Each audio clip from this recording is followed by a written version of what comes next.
अकामो धीरो अमृत स्वयंभू रसेन तृप्तो न कुतश्चनो न तमेव विद्वान् न विभाय मृत्यो आत्मानं धीरम् अजरं युवानम् अजरं युवानम्। यह मंत्र अथर्ववेद के 10वें कांड से लिया गया है। बहुत ही प्रसिद्ध मंत्र है, सभी विद्वान लोग भी इसका पाठ किया करते हैं और हम सभी को भी, सामान्य जनों को भी इसका पाठ करना चाहिए। क्यों करना चाहिए? क्योंकि इसमें परमेश्वर के गुण कर्म स्वभाव बताए गए हैं। जब तक व्यक्ति को किसी के बारे में पता नहीं होगा तो वो ये नहीं कह सकता कि मैं उसको जानता हूँ या मैं उसको समझता हूँ। जैसे अब आप हो, ठीक है, आपके विशेषताएं मुझे ना पता हो, आपका कर्म ना पता हो, आपका स्वभाव मुझे ना पता हो, तो मैं आपको कैसे बता सकती हूँ कि अंकल जी वो ऐसे हैं, है ना, या वो ऐसे हैं, ये ऐसे हैं, या वो ऐसे हैं। तो जब तक हम भगवान को जानेंगे नहीं, समझेंगे नहीं, तो हम उनसे लाभ भी नहीं ले पाएंगे। और जब मुझे पता चल गई आप रोजाना यज्ञ में आते हो, रोज यज्ञ में आहुति लगाते हो, ठीक है कि नहीं, तो मैं किसी को कह भी सकती हूँ भैया वो आते हैं तो आप भी आया करो, और देखो वो रोजाना यज्ञ करते हैं, ठीक है। तो जब तक व्यक्ति को उसके गुण कर्म स्वभाव नहीं पता होंगे, ऐसे ही तुम्हारा काम है, क्या काम करते हो तुम, ठीक है, तो किसी को बताते हैं हम तभी तो बताते हैं जब पहले जान लेते हैं उसको और पहले उसका लाभ लेते हैं। अगर आपके भीतर एक विशेषता है कि आप समाज का काम बहुत अच्छा करते हो, ठीक है, तो ये विशेषता से हम लाभ ले पाएंगे, हमें पता होगा तो। जैसे अब इनके भीतर विशेषता तो हम इनसे लाभ लेते हैं, इनको मेरी विशेषता पता तो ये मुझसे लाभ लेते हैं, है ना। तुम्हें मेरी विशेषता पता तो तुम मुझसे लाभ लेती हो, है ना, और मुझे तुम्हारी विशेषता तो मैं तुमसे लाभ लेती हूँ। ऐसे ही तो लिया जाता है। इसी प्रकार से जब तक भगवान के हम गुण कर्म और स्वभाव को नहीं जानेंगे, गुण अर्थात विशेषताएं, उसके भीतर क्या विशेषताएं, क्या विशेष काम कर रहा है, जैसे सुनो, सारे संसार को बनाता है, ये विशेषता हुई ना उसकी, है। और बना करके क्या करता है, सबके लिए भोजन पानी की व्यवस्था कर रहा है ना। तो ये कितना बड़ा कर्म कर रहा है उसका, ये कर्म भी है उसका, ये विशेषता भी है और कर्म भी है। और यहाँ पर जो जिन विशेषताओं का वर्णन किया जा रहा है, जैसे अकामो, उस परमेश्वर को अपने लिए कोई कामना नहीं है। अब ये क्या मतलब रहा, इसको समझो। अपने लिए कामना मीन्स जैसे हमें तो अपने लिए कामना होती है कि परमात्मा हमारा ऐसा करे, हमें बुद्धि दे, भला करे, ये करे, लेकिन ईश्वर को अपने लिए कामना नहीं है। अब क्यों नहीं है? तो ये संगति परक मंत्रों के शब्द के, इसमें जो मंत्र में शब्द आ रहे हैं वो हैं कि इसीलिए नहीं है कि कहा कुतश्च नूनः, कि उसमें कोई कमी नहीं है, उसको अभाव नहीं है। कामना किसको होती है? जैसे मेरे पास सुख नहीं है तो मैं सुख की कामना कर रही हूँ, धन नहीं है तो कामना कर रही हूँ धन की, है ना, संतान नहीं है तो संतान की कामना कर रही हूँ, बुद्धि नहीं है तो बुद्धि की कामना कर रही हूँ, जो भी वस्तु नहीं है उसकी मैं कामना कर रही हूँ। तो मैं नहीं हूँ काम, है ना, मुझे कामना रहती है अपने लिए, लेकिन ईश्वर को कोई कामना नहीं। क्यों?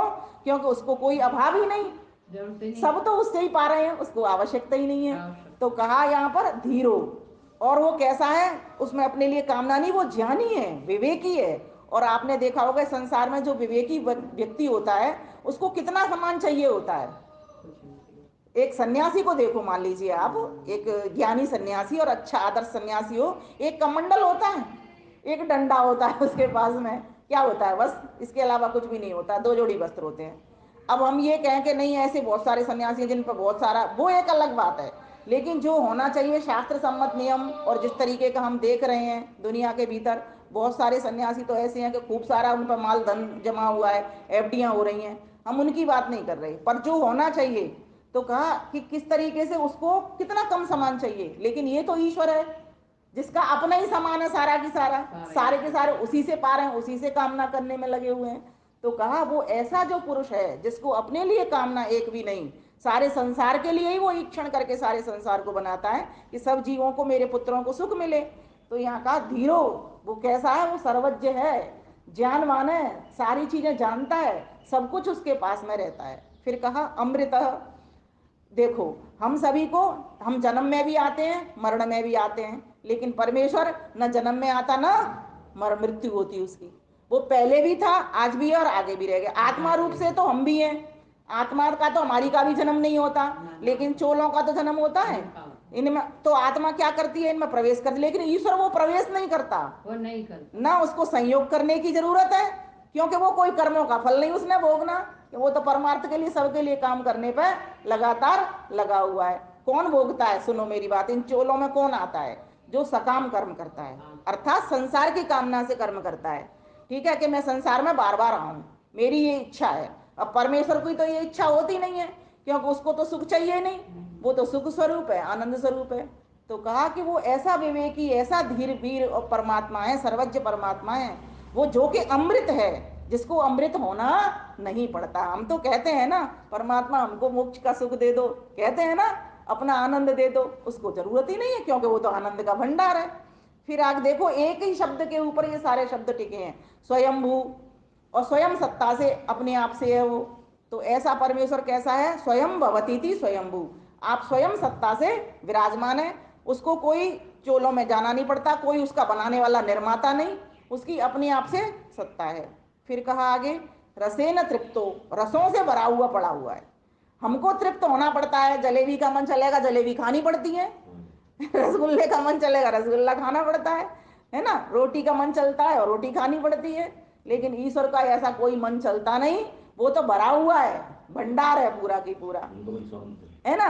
मन शांत है, मन शांत स्वरूप है वो हमको शांति प्रदान करता है। जो व्यक्ति उसके पास बैठता है वो शांत हो जाता है, जो बैठेगा नहीं, उसको अनुभव में नहीं लाएगा, है ना, उसकी सत्ता को नहीं महसूस करेगा, वो अशांत बना रहेगा पूरे टाइम।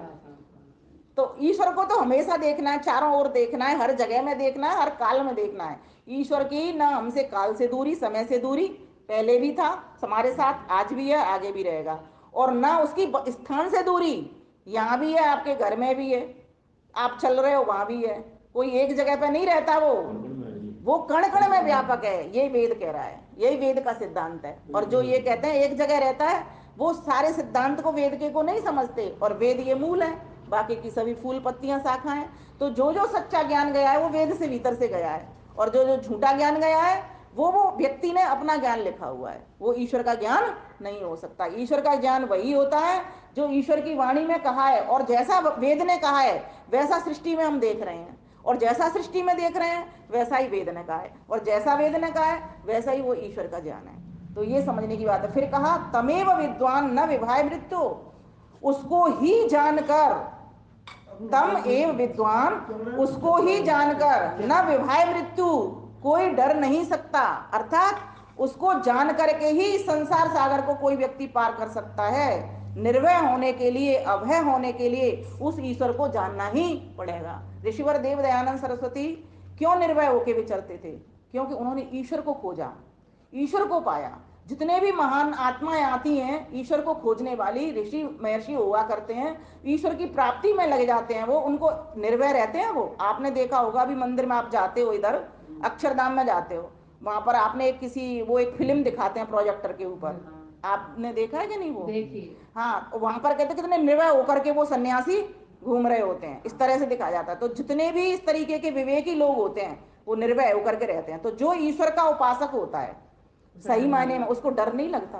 वो ये देख रहा है कि मेरा पिता मेरे संग है। जैसे एक बालक अपनी माँ की गोद में है, अब चाहे उसके सामने लुटेरा आ जाए, चाहे डाकू आ जाए, चाहे शेर आ जाए, चीता आ जाए, और अगर नहीं भी होगा ना, माँ की गोद में चढ़ जाए, वो डर से बच जाता है। वो भरोसा है, विश्वास है, श्रद्धा है, बस। अगर जिसको माँ के ऊपर भरोसा है, विश्वास है, श्रद्धा है जगत जननी माँ के ऊपर, उसका डर सारा खत्म हो जाएगा। डर उसी को लगेगा जिसको अपनी जगत जननी माँ पर भरोसा नहीं है। हम लोगों में अविद्या है, इसलिए हमें भरोसा नहीं। हम कह तो देते हैं हम ईश्वर को मानते हैं, हम कहते हैं इस बात को, लेकिन फिर भी डर जाते हैं। क्यों डर जाते हैं? अभी अविद्या है, अविद्या है, अंधेरा है। समझो बात को, अंधेरे में ही तो डर लगता है। कहाँ डर लगता है? जब लाइट जल जाती है तो डर लगता है क्या? नहीं लगता।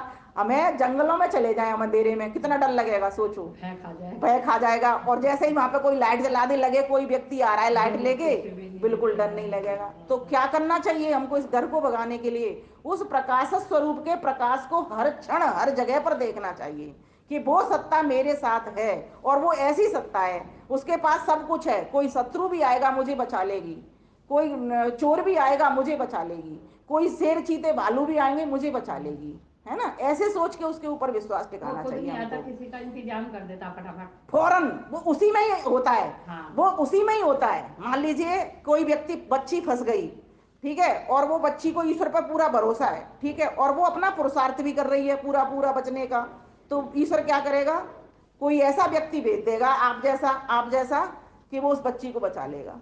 तो ईश्वर तो उसमें है, तो उसकी रक्षा हो गई। तो ईश्वर अपने, तभी तो कहा जाता है उसके सहस्त्र शीर्षा सहस्त्र पुरुष सहस्त्राक्ष सहस्त्रपात, उसके तो असंख्यों सिर हैं, असंख्यों हाथ हैं। क्यों कहा जाता है, इसीलिए कहा जाता है कि असंख्य सिर वाले प्राणी उसके भीतर रहते हैं, असंख्य सिर वाले प्राणी उसके भीतर रहते हैं, असंख्य पैरों वाले प्राणी उसके भीतर रहते हैं, सब उसके भीतर रहते हैं, किसी को भी भेज देता है वो। तो फिर कहा तमेव विद्वान न विभाय मृत्यो आत्मानम धीरम अजरम यवानम। वह कैसा है, आत्मानम, आत्मानम से अर्थ होता है कि वो परमेश्वर हम सबका आत्मा है और हम सबकी आत्माओं के भीतर ज्ञान को देने वाला है। धीरम, विवेकी है वो। और फिर कहा अजरम, जो कभी जरा अवस्था को प्राप्त नहीं होता। हमारी तो जरा आती है ना, जब बचपन आया है तो जवानी आएगी, और जवानी आती है तो बुढ़ापा आता है और फिर बुढ़ापा आता है, उसके बाद भी एक जर्जर अवस्था भी आती है, जरा अवस्था भी आती है। ऐसी जरूरी पड़ जाती है कईयों की, एकदम पूरा की पूरा जर्जर की तरह हो जाता है, जैसे कोई वस्त्र जर्जर हो जाए ना, ऐसे फटा। ये शरीर भी तो हमारा जर्जर होता है। हमारी दादी ऐसी हो गई, अब हमारा वो बड़ी बहू है, हाँ, वो ऐसी हो रही है। तो यही कहने का मतलब है कि युवानम, और वो हमेशा युवा रहता है। अवस्था परिवर्तन किस में होता है, मनुष्य में। क्यों, मनुष्य में या सभी में हो रहा है, पूरे संसार में अवस्था परिवर्तन हो रहा है। क्यों हो रहा है, जहां जहां प्रकृति है वहां वहां सब में परिवर्तन है। जो परिवर्तन नहीं होता वो परमात्मा में नहीं होता, चेतन में नहीं होता, ये समझ लो। किसमें होता है, जो चेतन नहीं है, जड़ संसार है, इसमें होता है। इसलिए हमें शरीर के भीतर हो रहा है परिवर्तन, है ना। पहले आप अपनी 7 साल पुरानी फोटो देखो, आपको परिवर्तन पता लग जाएगा। अपनी बचपन की फोटो देखो, वहां परिवर्तन आपको पता लग जाएगा, है ना। तो इसका मतलब कहाँ हो रहा है, तो इसी संसार को देख के समझ लो कि हम सदा रहने वाले नहीं है, एक दिन हम इस शरीर को छोड़ जाएंगे। इसीलिए जितने दिन के लिए ये गाड़ी मिली है, इससे शुभ कर्म कमा ले बंदे। मिली तुझे ये सुंदर गाड़ी, करने को उधार रे नर, अब तो जन्म सुधार रे नर, अब तो जन्म सुधार।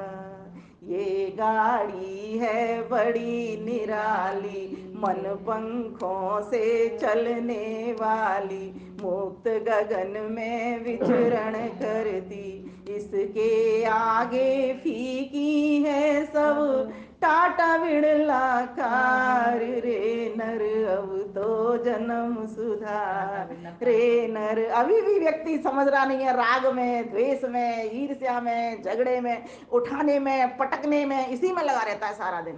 क्यों लगा रहता है, सच्चा ज्ञान नहीं होने की वजह से। जिस दिन व्यक्ति को सच्चा ज्ञान हो जाएगा, हम एक दूसरे को अपना मानेंगे, अपने परिवार को अपना नहीं मानेंगे, फिर हमारा समाज के लोग भी हमारे अपने होंगे, अपने परिवार के सदस्य की भांति व्यवहार होगा उनके साथ में। अभी हम क्या करते हैं, इतने मोह में कर सकते हैं कि अपने परिवार को तो बचाएंगे, समाज के किसी व्यक्ति को उसके पीछे दबा देंगे। हमें क्या करना होगा, यही वेद बता रहा है कि उस परमेश्वर से सीखो जिसको कोई कामना नहीं है। आप भी सोचो, इतना सुंदर शरीर दिया है, आपसे कोई एक आंख मांगे, आपको 1 अरब रुपया दूंगा, आप दे दोगे, नहीं दोगे। कितनी इसकी कीमत है, कितने भी दे, मैं तो कहूं तब भी नहीं दोगा कोई व्यक्ति। क्यों देगा आंखों को अपनी को, कोई कहे हाथी दे दो, चलो एक एक उंगली दे दो, तो भी नहीं देगा, मैं तुमको 10 लाख दूंगा। और कोई कहे तू एक पैर की एक अंगूठी निकाल के दे दे, तुझे 5 लाख दूंगा, तब भी नहीं देगा कोई। आप मुझसे कह के देखो ना कि मैं तुम्हें इतनी दूंगी और तुम मुझे दे दो, मैं दूंगी नहीं, हर के नहीं दूंगी। क्यों नहीं दूंगी, कीमत है इसकी, इसकी वैल्यूबल शरीर है ये। एक खराब हो जाओ तो फिर आदमी क्यों कहता है जी मुझ पर ये भी नहीं है, मुझ पर तो ये भी नहीं है, मुझ पर तो ये भी नहीं है, सारा दिन रोने में लगा रहते। एक एक व्यक्ति के पास इतना पैसा है, सारा दिन। मैं कई लोगों को ऐसे देखती हूँ, बहन जी मैं तो मरा, बहन जी मैं तो मरा, बहन जी मैं तो मरा। अरे भैया तुम मरा मरा ही कर, चलो मरा मरा करते रहो, राम राम हो जाएगा तुम्हारा करते ही रहो इसको। ऐसे राम राम होने वाला नहीं है। राम जी ने जिस तरीके का जीवन जिया, वैसा जीवन जीने से तुमको जो ओम परमात्मा अवश्य मिल जाएगा। तो इस प्रकार से हमको ये समझना चाहिए कि अकामो धीरो, वो परमेश्वर अकाम है, उसमें कोई कामना नहीं। हमारी कामना ईश्वर को प्राप्त करने की तो हो, क्योंकि ये स्वभाव है, ये जाएगा नहीं, कामना तो रहेगी, लेकिन सिर्फ संसार के सामान की ही कामना ना करते रहें। धन में हम रहें, धन हमको प्राप्त हो, धन ऐश्वर्य को स्वामी बने। वेद ने हमेशा धनवान बनने की, ज्ञानवान बनने की प्रार्थना की है, कभी भी धनहीन होने की, बलहीन होने की प्रार्थना वेद के भीतर नहीं है। समृद्ध होने की प्रार्थना है, तो उस प्रार्थना का हम फायदा क्या उठाएं कि परमेश्वर तू मुझे रतन धन मिल जा। पायो जी में तो राम रतन धन पायो, वस्तु अमोलक दी मेरे सतगुरु, कृपा कर अपनायो। पायो जी में तो राम रतन धन पायो। ये क्यों कह रही है मीरा? उसने अपने गुरुजी से उसका ज्ञान लिया ईश्वर का, इसीलिए इस बात को बोलने का प्रयास कर रही है वो अपने कविता के माध्यम से। उसके पास काव्य की शैली है। कह रही है मुझे तो मेरे गुरुजी ने मुझे बताया था कि इस प्रकार से ईश्वर एक सत्ता है जो सबका धन है, जिस धन को सभी पाना चाहते हैं, जिस परमानंद को सभी पाना चाहते हैं। हाँ, और मैंने तो ये सब कुछ प्राप्त कर लिया। जब व्यक्ति को कहते हैं ईश्वर संबंधी ज्ञान होना लगता है तो व्यक्ति के भीतर से रस चूता है और वो उस रस के द्वारा आदर्श बनता है, किसी का प्रेरक बनता है और अपने ज्ञान से, अनुभव से और लोगों को, समाज को दिशा देने का प्रयास करता है, समाज की दशा को सुधारने का प्रयास करता है। तो इस प्रकार से हमारे देश के भीतर नाना प्रकार के संत होते हैं, ऋषि महर्षि होते हैं, देशभक्त होते हैं, वीर वीरांगनाएं होते हैं, प्रेरक होते हैं, आदर्श लोग होते हैं, चिंतक लोग होते हैं, मनन करने वाले वो लोग होते हैं। उनसे हम सभी को प्रेरणा प्राप्त करना चाहिए और ईश्वर के ध्यान उपासना करते हुए, निष्काम कर्म करते हुए इस मनुष्य जीवन का साफल्य करना चाहिए। अभय प्रदाता नंददाता अमर अजन्मा काम वो धीर, नहीं न्यूनता कोई उसमें सदा एक रस निर्भय वीर। जो भी उसके निज स्वरस का नित प्रति करते अमृत पान, मृत्यु से सर्वथा दूर हो विमल अभय गाते गुणगान, विमल अभय गाते गुणगान। इसी प्रकार से इसकी विनय उठ जाती है।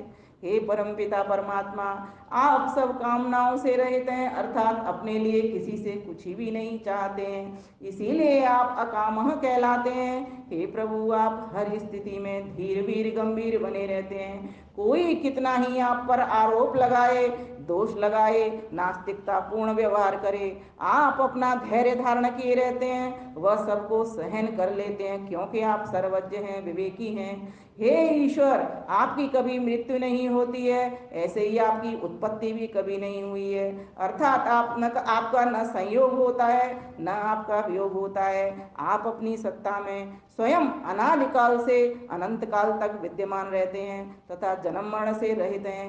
हे परमेश्वर, आप आनंद रस से परिपूर्ण हैं, आप में किसी भी प्रकार की न्यूनता, कमी या दोष त्रुटि नहीं है। हे महेश्वर, आप अजर अमर सदा युवा रहने वाले, सर्वव्यापक, सब आत्माओं के भी आत्मा, परमात्मा को जानने वाला विद्वान कभी मृत्यु आदि दुखों से भयभीत नहीं होता है। आप अभय हैं, परमात्मा के शरण में आने वाला भक्त भी अभय बन जाता है। हे प्रभु, मुझे भी सच्चा ज्ञान करके इस संसार में निर्भय होने के लिए, विचरण करने के लिए शक्ति प्रदान कीजिए। प्रातः काल की पावन मधुर वेला में हे पिताजी, आपके सब अमृत पुत्र पुत्रियां आपसे इसी तरह प्रार्थना करते हैं, याचना करते हैं, इस आशा के साथ कि आपका मंगलमय हाथ, आपका वरदमय हाथ सदैव हम सब के सिरों पर बना रहे। ओम शांति शांति शांति।